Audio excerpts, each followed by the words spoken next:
সংখ্যালঘুদের ওপর নির্যাতন বন্ধ এবং চিন্ময় কৃষ্ণপ্রভুর মুক্তির দাবিতে উত্তর 24 পরগনা দত্তপুকুর থানার কদমগাছি হেমন্ত বসু নগরে বসবাসকারী মরিচ ঝাঁপি ও ওপার বাংলার থেকে আসা ছিন্নমূল উদ্বাস্তুরা বিশাল প্রতিবাদ মিছিল বের করেন।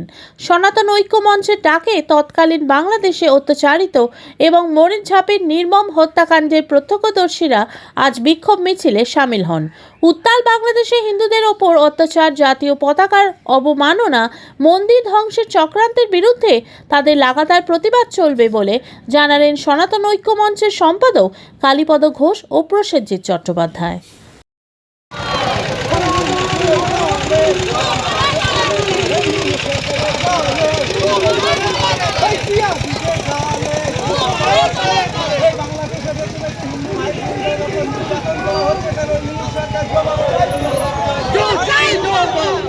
হিন্দুদের বাড়ি ভাঙা হচ্ছে কেন? ইউনিশ সরকার জবাব দাও।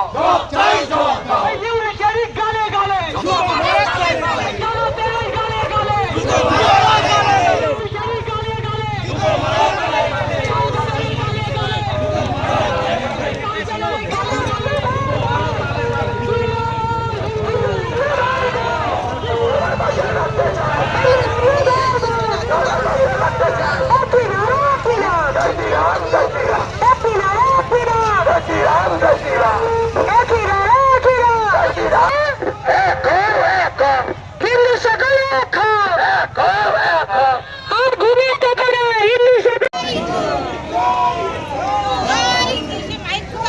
মাইক তো চলে গেছে আগে নিয়ে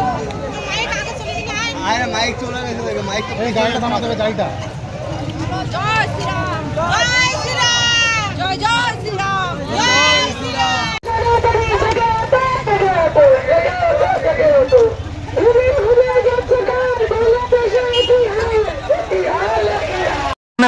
ভারতবর্ষের উপর নির্ভর করে, ভারতবর্ষের দয়ায় নির্ভর করে বেঁচে আছে।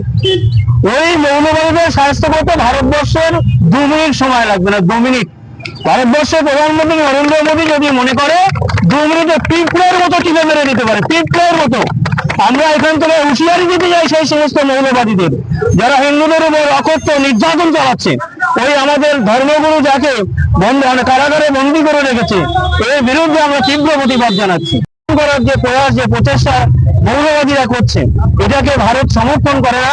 এই তীব্র প্রতিবাদ জানায়, সেই প্রতিবাদের জন্যই আজকে আমাদের মিছিলের আয়োজন। আমাদের মহাপ্রভু 2 হাত তুলে যেরকম নাম কীর্তন মানুষের কাছে, যেমন আমাদের মধ্যে আরো অবতার আছে, যেমন রাম, যেমন নারায়ণ, যাতে যাতে সংহার করা অস্ত্র ধারণ করে। আমি এটাই বলতে চাই যে আমরা সনাতনীরা যেমন শান্তি আনতে জানি, যেমন শান্তি বিনষ্টকারীদের কিভাবে বিনাশ করতে হয় আমাদের সনাতন ধর্মের মানুষরা তা জানে।